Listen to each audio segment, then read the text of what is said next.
Hola, sean bienvenidos hoy a este nuevo tutorial donde vamos a continuar aprendiendo un poco más del lenguaje de programación Swift versión 3.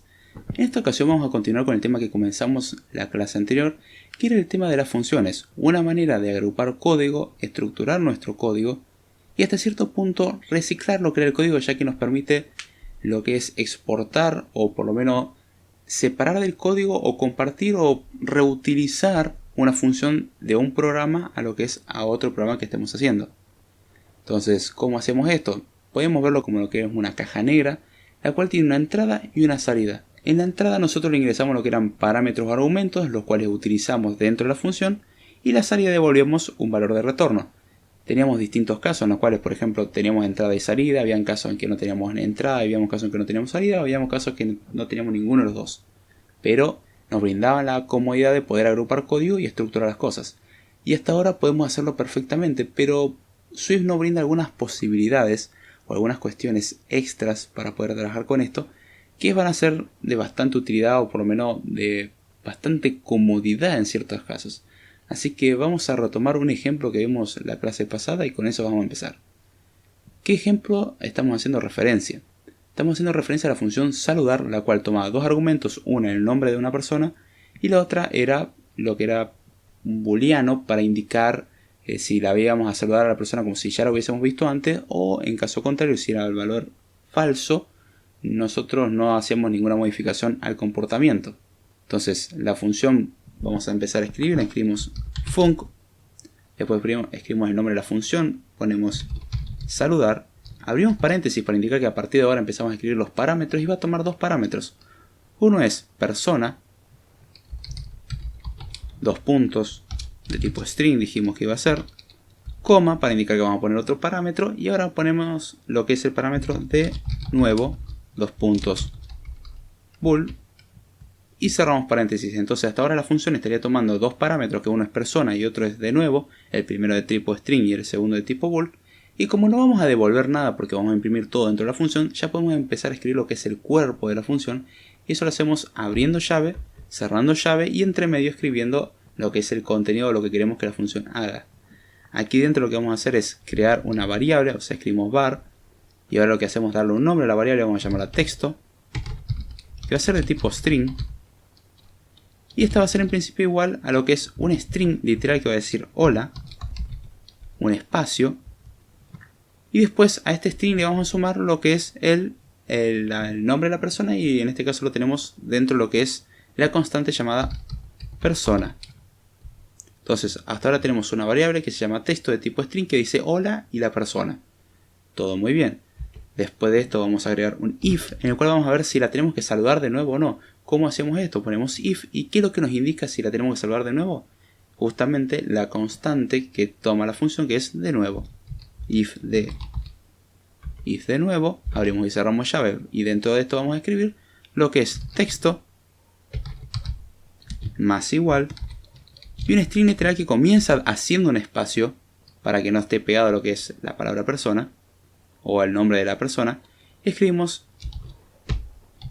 qué gusto verte otra vez aquí. Entonces hasta ahora hicimos lo que es crear una variable de tipo string que dice hola y el nombre de la persona, y en caso de que la tengamos que saludar de nuevo, es decir, hacemos la versión de if de nuevo, le agregamos al texto a su vez lo que es un nuevo string al final que dice qué gusto verte otra vez aquí. Después de lo que es la comprobación y hacer el if, vamos a hacer finalmente para terminar la función lo que es un print. Entonces escribimos print y dentro del print lo que vamos a hacer, abrimos paréntesis y escribimos texto. Vamos a imprimir texto, cerramos paréntesis y con esto tendríamos definido lo que es la función. Vamos a probarla. Cómo invocamos a la función o cómo llamamos a la función. Ya fuera de lo que es la función y en el resto del código escribimos por ejemplo lo que es la palabra saludar, que es el nombre de la función. Abrimos paréntesis y recordemos que tomaba dos argumentos. Saludar tomaba el primer argumento que era persona. Entonces escribimos persona, dos puntos. Y ahora en vez de poner el tipo ponemos el valor. ¿Qué valor va a ser? Vamos a ponerle por ejemplo como nombre Alberto, como habíamos hecho en muchos ejemplos hasta ahora. Después de lo que es el primer argumento, recordemos que tomaba otro argumento que era de nuevo y de tipo bool. Entonces hacemos coma, de nuevo, dos puntos, Y ahora en vez de ser bool vamos a poner algo que sea de valor booleano. En este caso vamos a ponerle true. Cerramos paréntesis, entonces la función hasta ahora tenemos la función saludar, que toma el argumento persona, el argumento de nuevo, el argumento persona con el valor Alberto y el argumento de nuevo con el valor true. Si corremos este código, vemos que dice: hola Alberto, qué gusto verte otra vez aquí. Entonces vemos que la función, valga la redundancia, funciona o hace lo que debería hacer.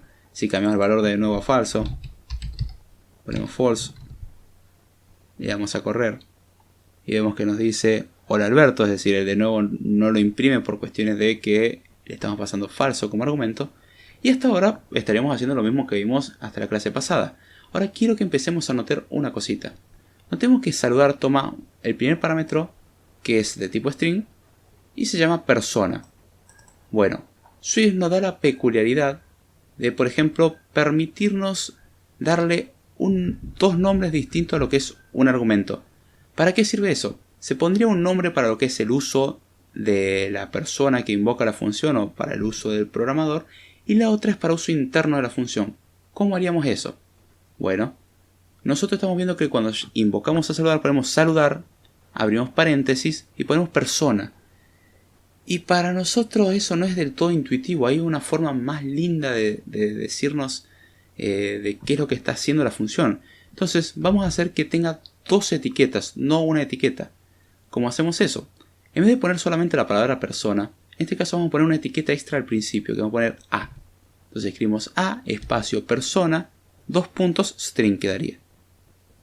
Entonces, ¿qué es lo que haría esto? Y ya vemos que Scott nos está marcando un error y ahora vamos a explicar el error. Lo que va a hacer es que el argumento de más de la izquierda va a ser el argumento que va a usar el que llama a la función. El que está más a la derecha, o sea el segundo, es el que va a usar la función internamente.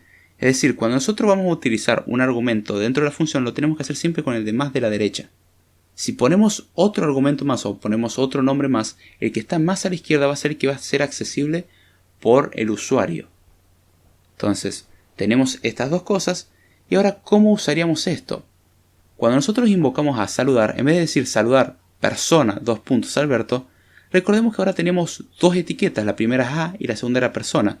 Dijimos que la primera para uso del usuario y la segunda era para uso de la función.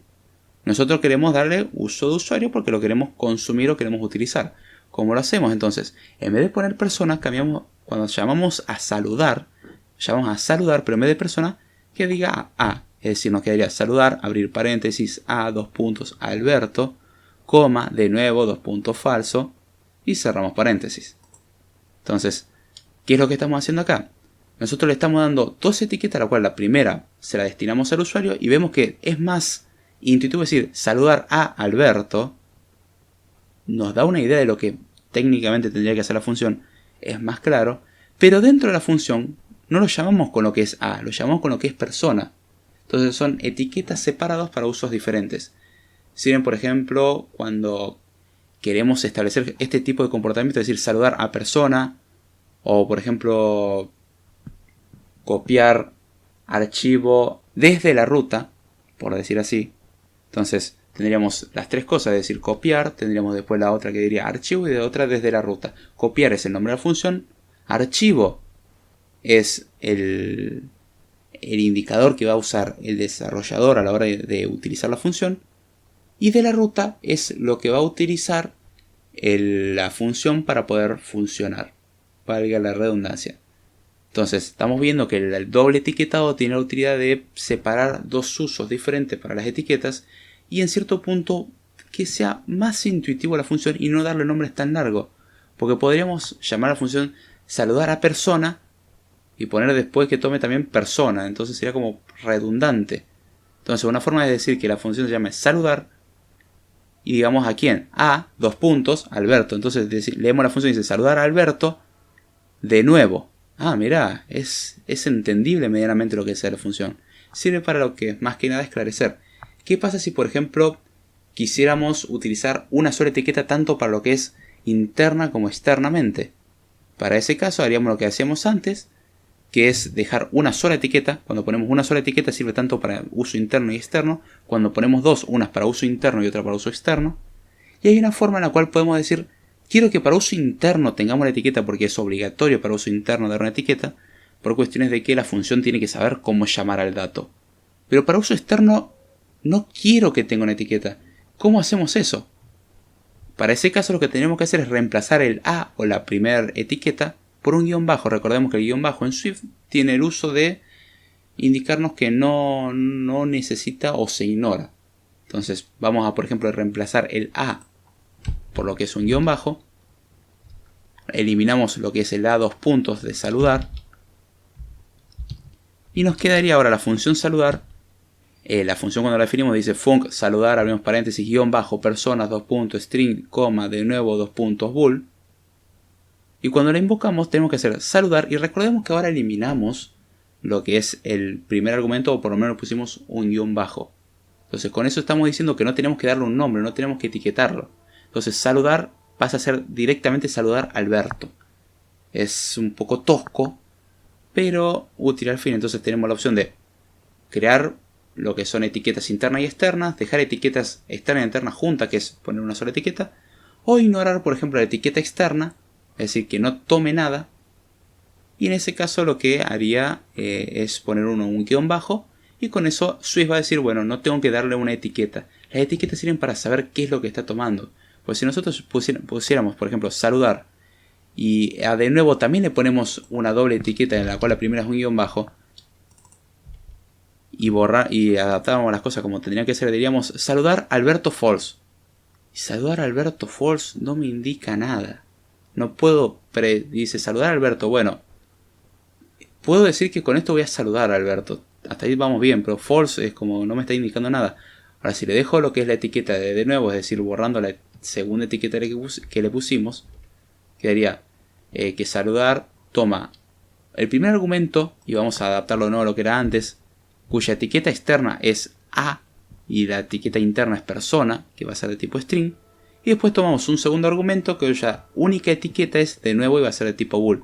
Entonces ahora cuando invocamos a saludar diciendo A, dos puntos, Alberto, coma, y después ponemos de nuevo dos puntos, false.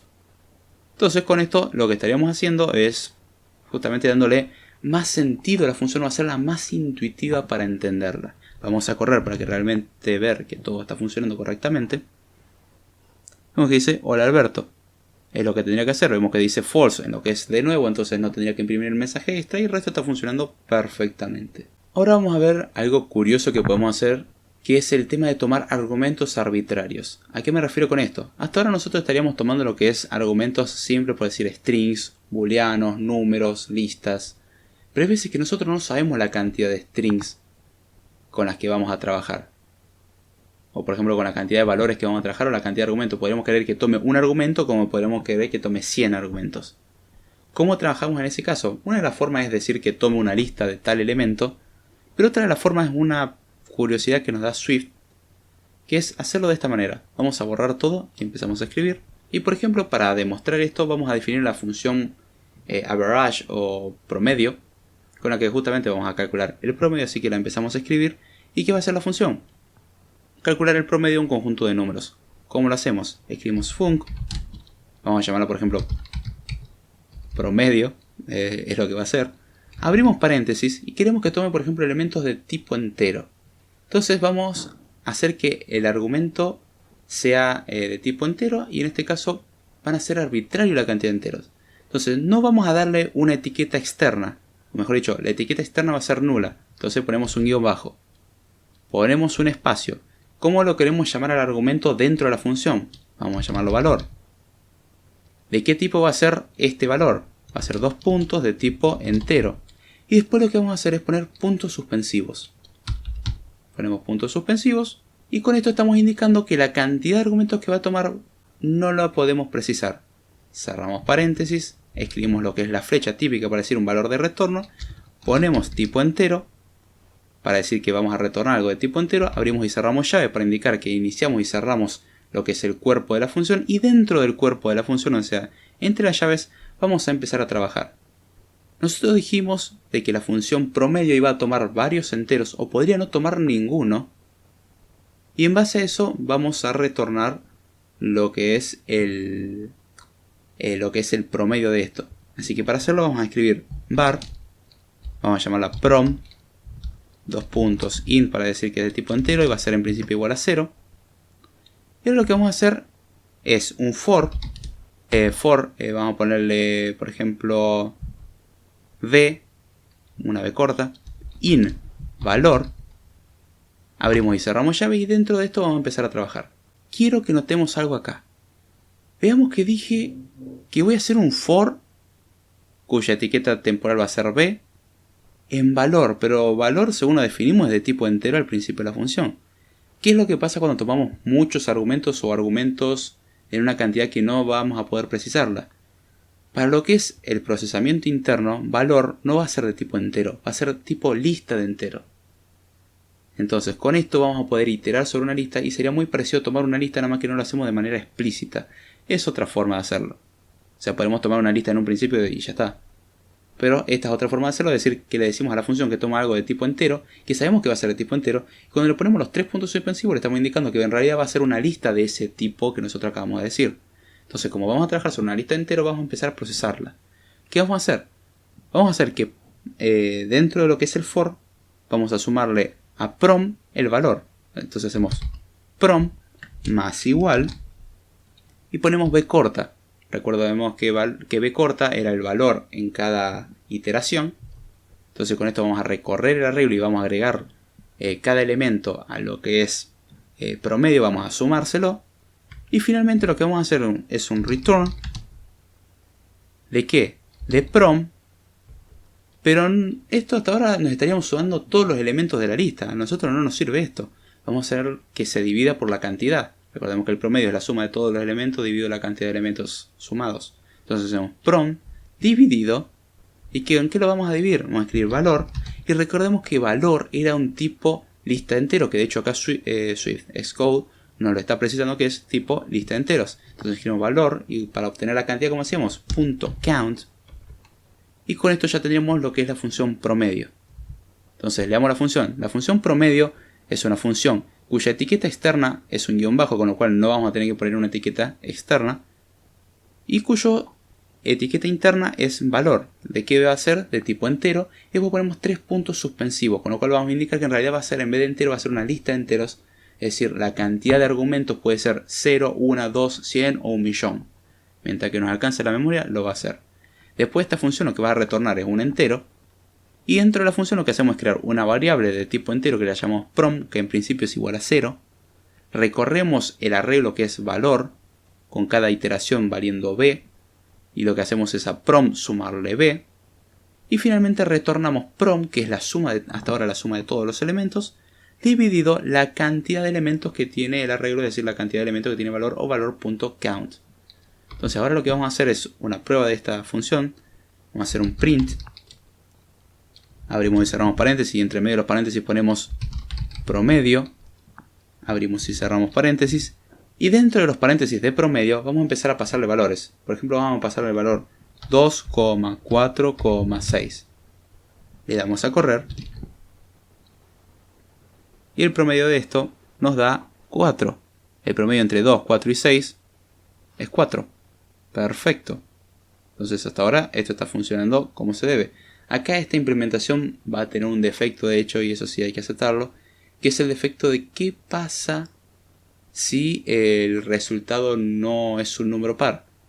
Nos va a dar un número erróneo por cuestiones de que, o sea, lo va a poder procesar, lo va a calcular, pero el resultado final va a ser erróneo por cuestiones de que la división con números enteros da un número entero. Entonces si por ejemplo sumamos el promedio entre 0, 1 y 2, le damos a correr, y en este caso no da 1, no da todo perfecto. Vamos a agregarle un valor, 0, 1, 2 y 3, le damos a correr, y vemos que nos da 1. Y hagamos 1 más 2 más 3 es 6. 6 dividido 4 no es un número entero. Así que, ¿qué es lo que va a hacer esto? lo va a redondear. Sería 1,5, lo va a redondear.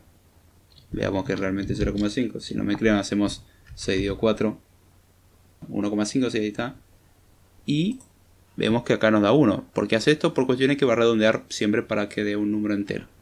Entonces, está bien, esta implementación para que sea correcta, lo que debería que hacer es que en vez de tomar tipo entero, tome algo de tipo, por ejemplo, double o float.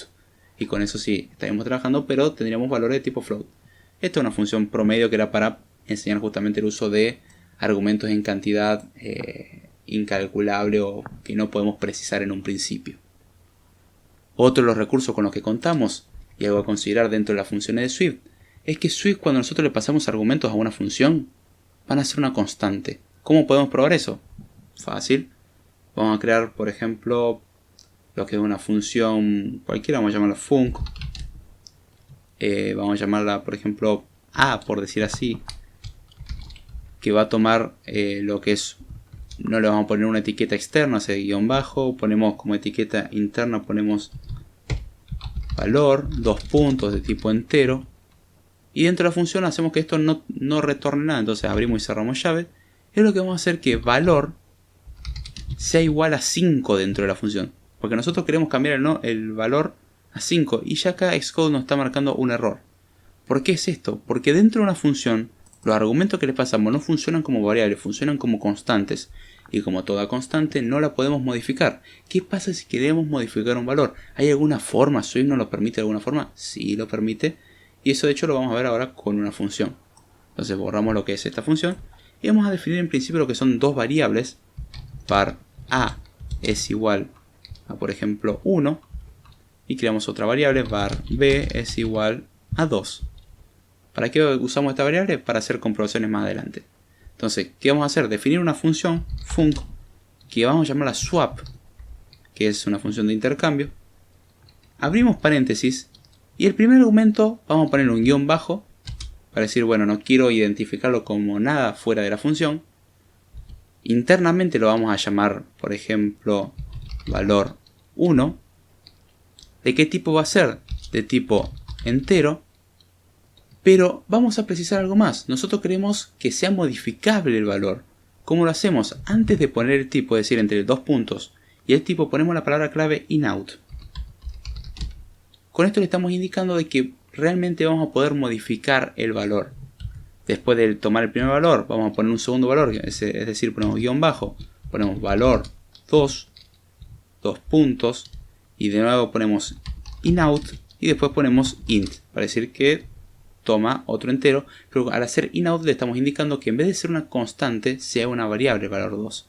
Y valor 1 le va a afectar de la misma manera. Esta función no va a retornar nada, así que podemos abrir llave inmediatamente y cerrar llave. ¿Y qué es lo que va a hacer la función?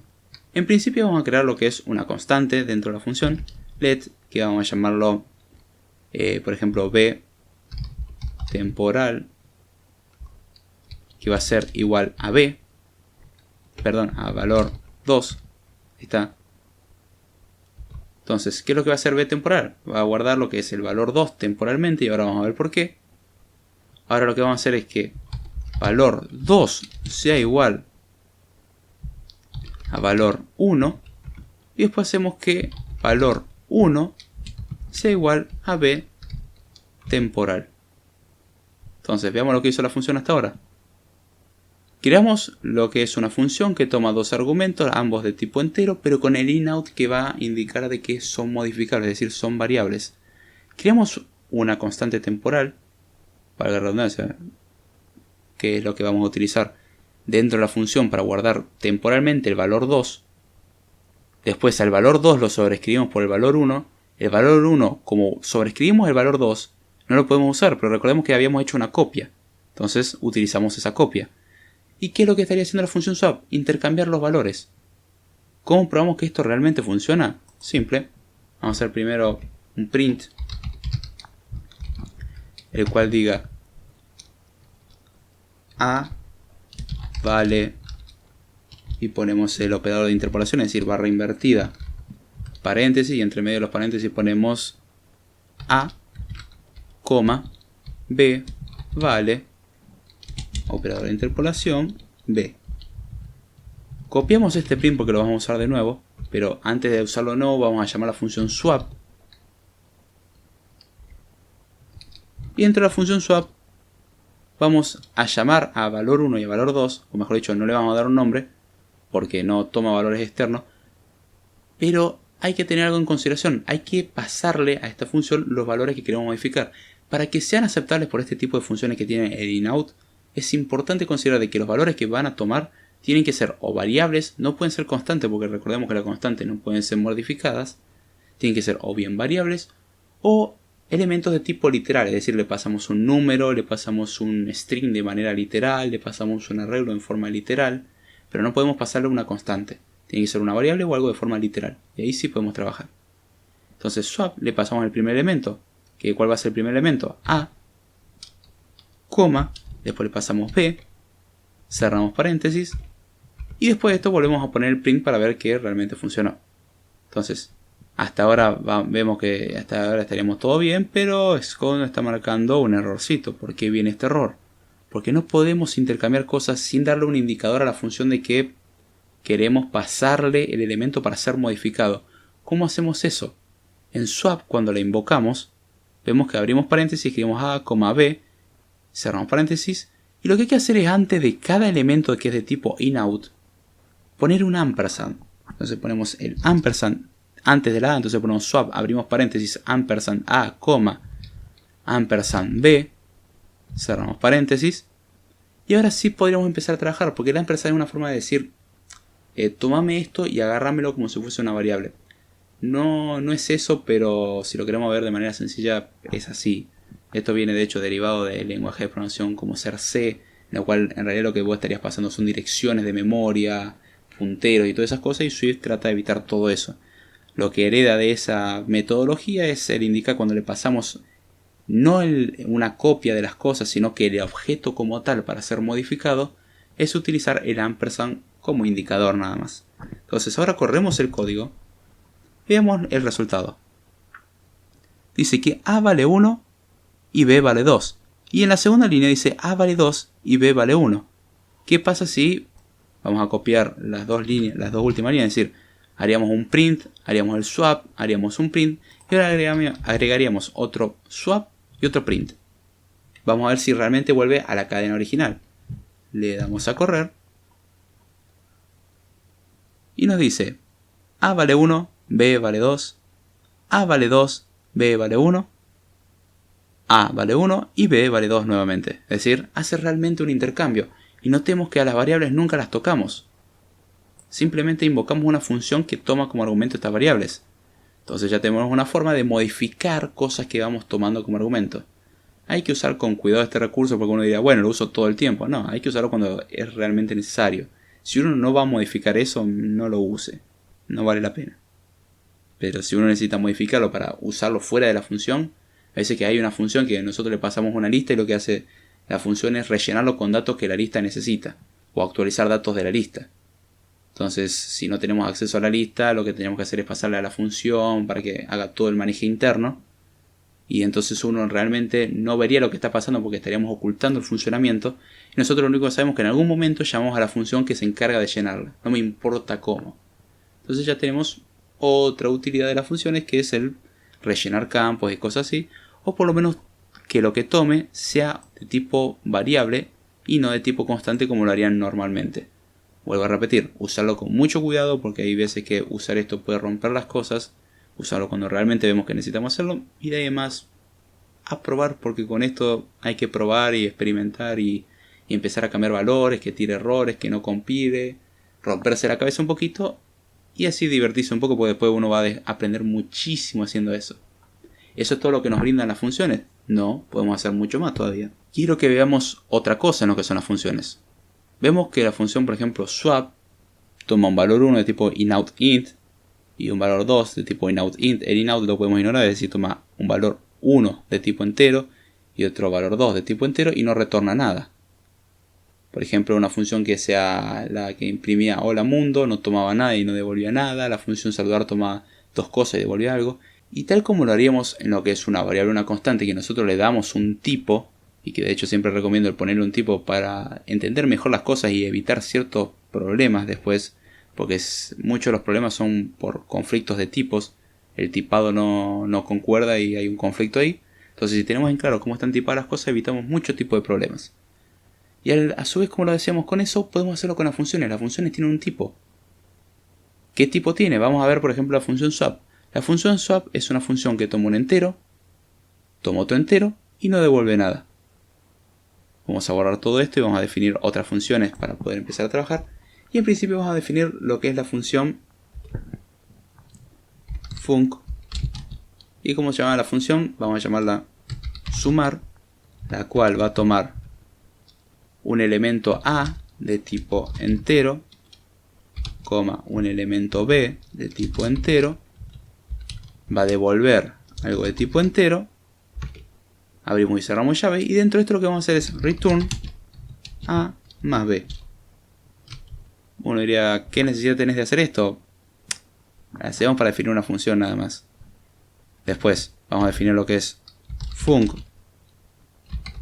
multiplicar, abrimos paréntesis, cerramos paréntesis, y dentro escribimos el primer parámetro que es A de tipo entero, B de tipo entero, después retornamos también algo de tipo entero, abrimos y cerramos llave, hacemos return de A por B.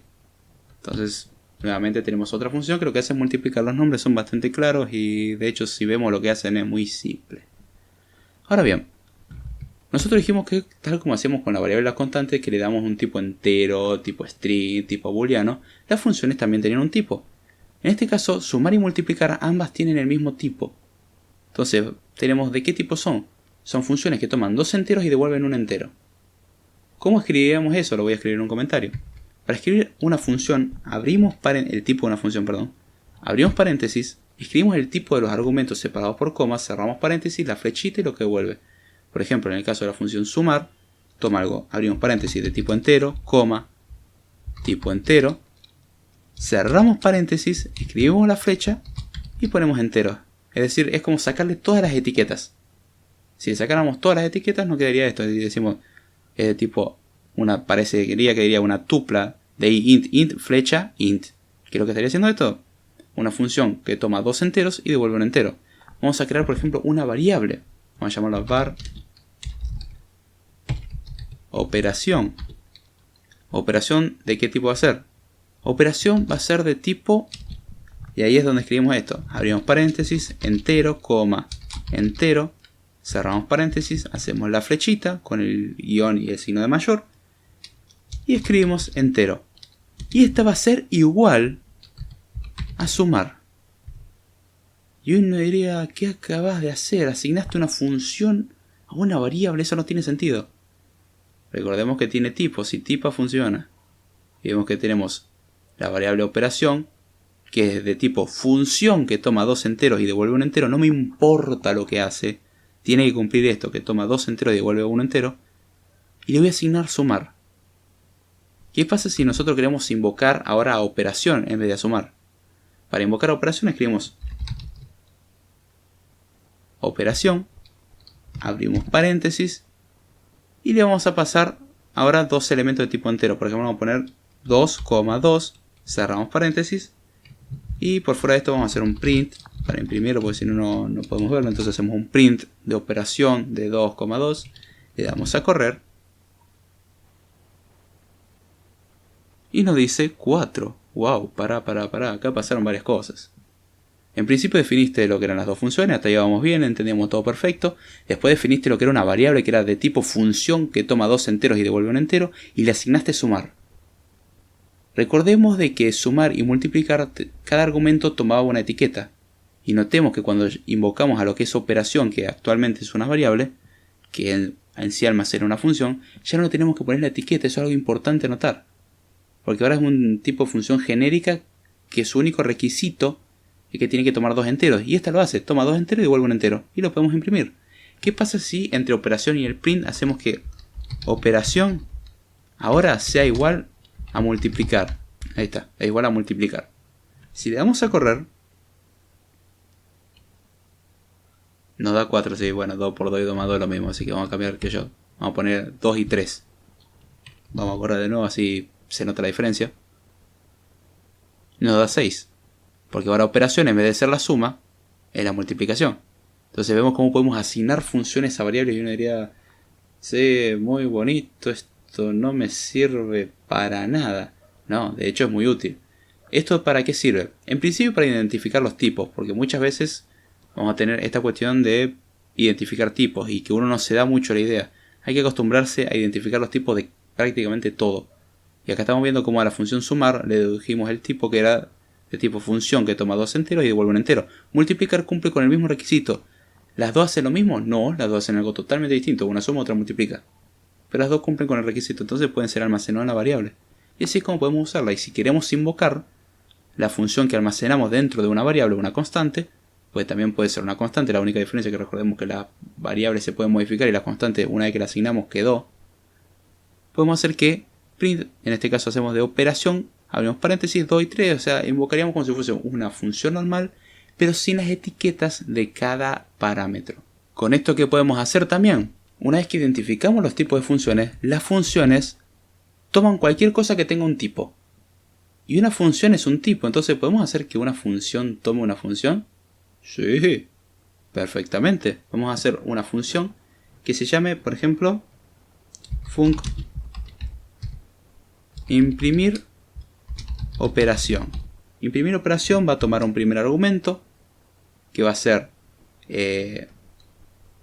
por ejemplo, vamos a llamarlo OP, dos puntos. ¿Y OP de qué tipo va a ser? Va a ser OP, va a ser de tipo una función que toma dos enteros y devuelve un entero, coma, va a tomar un valor A, que va a ser de tipo entero, coma, va a tomar un valor B, que va a ser de tipo entero, y no va a devolver nada.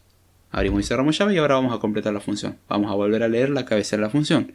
La cabecera de la función se llama imprimir operación, que va a tomar tres argumentos. El primero es OP, que es de tipo función que toma dos enteros y devuelve un entero. Es decir, la función toma una función. Toma un valor A, toma un valor B, y ahora vamos a hacer algo con eso. ¿Y qué es lo que vamos a hacer? Vamos a hacer en principio crear una constante, let, dentro de la función que vamos a llamar resultado, que va a ser de tipo entero también, que va a ser igual a, en este caso, OP, abrimos paréntesis, y el primer argumento es A, coma, el segundo argumento va a ser B, cerramos paréntesis, y hasta ahora lo que estaríamos haciendo es evaluar o llamar a la función OP, que OP es una función que toma dos enteros y devuelve un entero. Entonces hasta ahora no estamos haciendo nada raro. ¿Y qué hacemos después de guardar esto en lo que es la constante? Imprimir la constante. Entonces ahora hacemos print y entre paréntesis ponemos lo que es resultado. ¿Para qué serviría esto? Por ejemplo, nosotros podríamos querer imprimir una operación en vez de hacer el print y todo eso, que vamos a eliminar lo que es lo que habíamos escrito antes. Entonces ahora tendríamos tres funciones. Una es suma, una es sumar, otra es multiplicar y la otra es imprimir operación. Entonces ahora vamos a llamar a imprimir operación, la cual va a tomar una función. ¿Qué función va a tomar? Por ejemplo, vamos a hacer que tome sumar. A va a ser igual, por ejemplo, a 2 y B va a ser igual a 3.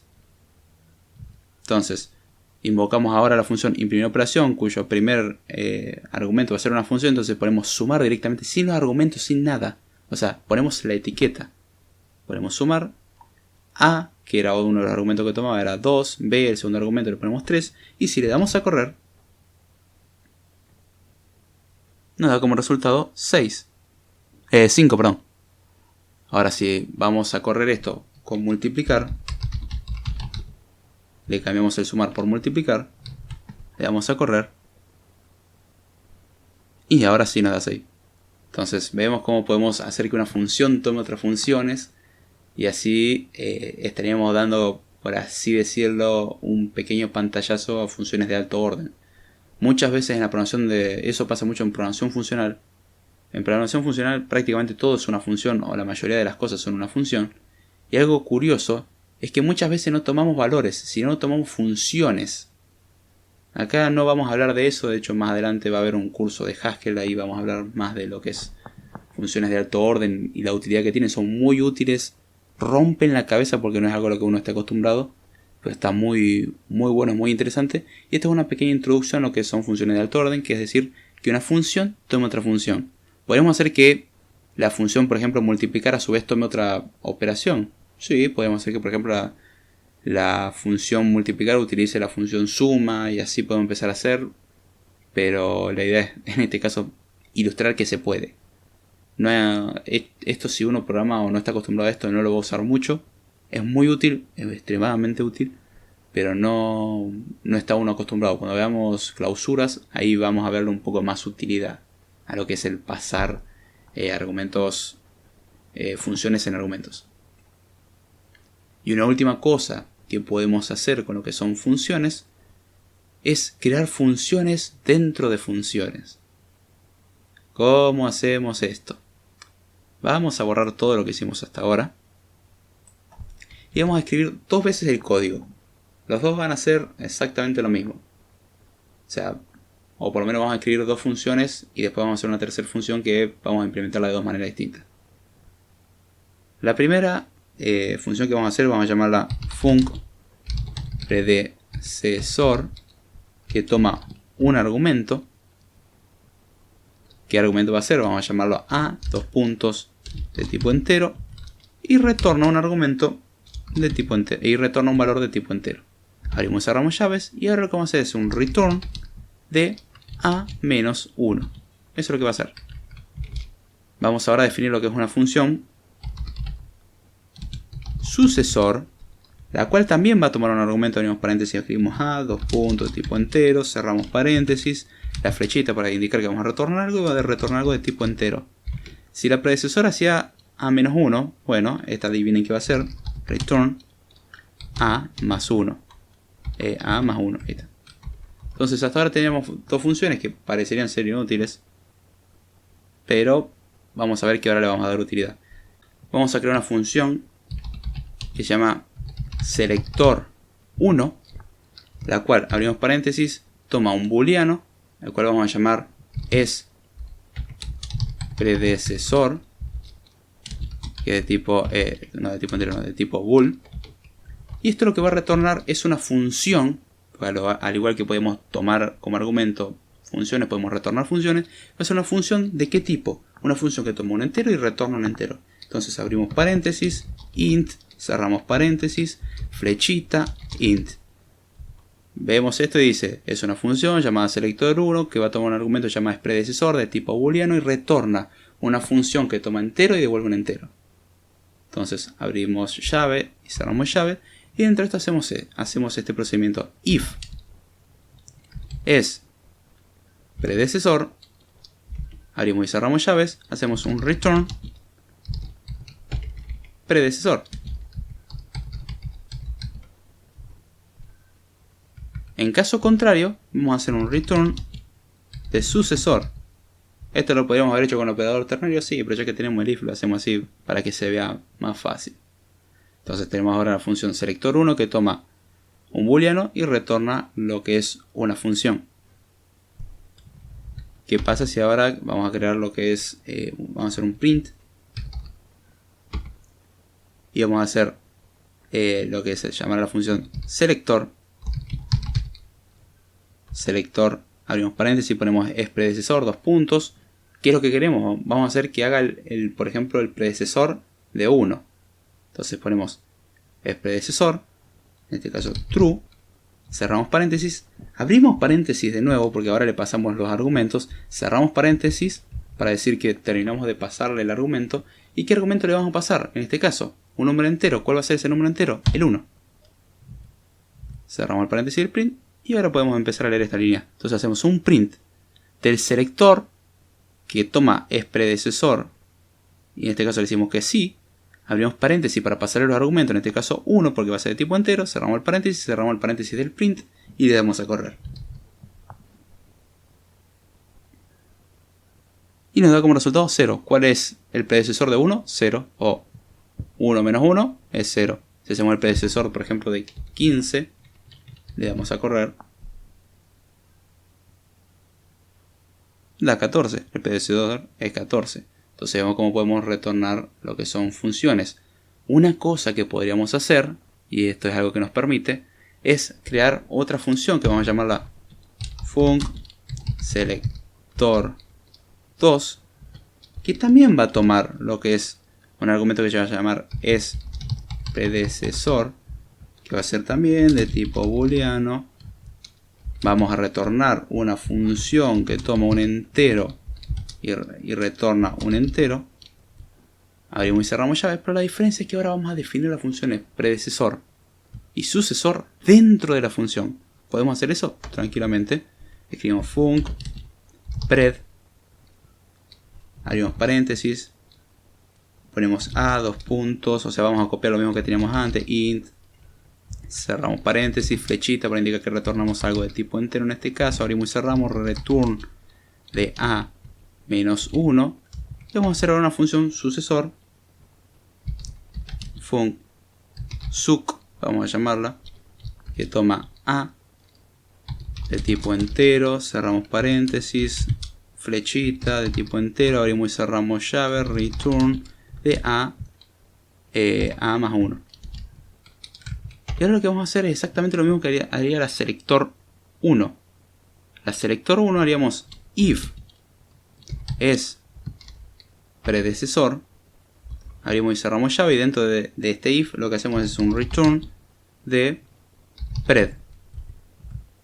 Después, en caso contrario, hacemos un return de suc. ¿Qué pasa si ahora llamáramos al print, pero con, en vez de selector 1, selector 2? Recordemos de que nos daba 14 con el resultado con el selector 1, y si corremos esto, nos da 14 de nuevo. ¿Qué pasaría si borramos, por ejemplo, la función predecesor, sucesor y selector 1? Vamos a borrarlas, dejando solamente el selector 2, le damos a correr, y nos da 14. ¿Por qué pasa esto? Porque nosotros la función selector 2 toma un booleano y toma una función predecesor y sucesor internamente, pero las devuelve dentro de la misma función y no necesita tomar otra función que está fuera. Ahora bien, ¿cuál es la desventaja de esto? La desventaja, por ejemplo, pred y suc no van a ser accesibles por fuera de la función en donde se definen. Si nosotros antes teníamos de sucesor y predecesor, eran accesibles en cualquier lugar. De hecho, podemos llamarlo dentro de una función y no había problema. Pero ahora, pred y suc solamente pueden usarse dentro de selector 2. O sea, dentro de la función selector 2. Por fuera no podemos usarla. ¿Qué es lo que hacemos? Retornar la función. Entonces, cuando retornamos la función, podemos en sí, como decir, heredar o prestar la función para poder usarla fuera de la función esta selector 2 que acabamos de definir. ¿Para qué sirve esto? Hay ciertas funciones que no queremos que se usen en otras cosas salvo en ciertos casos. Cuando trabajamos con funciones de este tipo, uno diría que molesto. Esto sirve, ya les digo, se ve mucho mejor cuando vemos clausuras, que son una forma más corta de escribir, más interesante por ahí muchas veces, de escribir funciones, en las cuales ahí sí empieza a tener más sentido esto. Pero en principio hay que considerar el tema de crear funciones dentro de funciones es posible. Lo único que hay que considerar es que la función que está dentro de una función no es accesible por fuera de la función. Si dije la palabra función muchas veces, lo que estoy queriendo decir es que lo que está dentro de una función sirve solamente dentro de una función, ya sea tanto las constantes, las variables y las funciones que se definen. Ahora, si nosotros definimos predecesor y sucesor por fuera, sí podríamos hacerlo desde dentro de la función. Pero vemos el poder que nos da el lenguaje de poder crear funciones dentro de funciones. Uno diría, pero no suena algo tan complicado. La mayoría de los lenguajes no lo permiten. Ahí es donde está el chiste. No se permite ni dar funciones. Entonces acá vemos que Swift no lo permite. Bajo nuestro propio riesgo, lo permite. Así que con esto ya estaríamos redondeando lo que son funciones. Ya la semana que viene vamos a ver un poco más lo que son clausuras y ese tema más en profundidad, que ahí es donde se ponen bastante más interesantes las funciones. Pero con esto lo importante es tener en cuenta que podemos estructurar nuestro código, y lo que vemos hoy es una forma o de las buenas prácticas que podemos aplicar para hacer que los títulos de las funciones sean más claros, tomar argumentos de manera arbitraria, tomar funciones y retornar funciones como argumento, crear funciones dentro de funciones es posible, las funciones tienen un tipo y es importante identificarlo y ese tipo de cosas. Así que espero que les haya gustado el video tutorial de hoy. No se olviden de comentar, dar like, suscribirse, eso ayuda muchísimo. Contamos también con lo que es un podcast de programación llamado Code Time, que lo hacemos todos los días lunes a las 11 de la noche hora Argentina. Pásense por ahí porque ahí vemos muchos conceptos más que nada teóricos. Esto es más que nada aprender sintaxis y práctica, pero es muy importante aprender conceptos teóricos, porque sin eso uno no se da la idea de cómo funcionan las cosas, el cómo hacerlo, y las buenas prácticas muchas veces vienen de entender cómo funcionan las cosas. Así que espero que les haya gustado, no se olviden de dejar sus comentarios. Las críticas constructivas son bienvenidas, las destructivas no pierdan el tiempo en hacerlo porque no sirven de nada. Así que será hasta la próxima.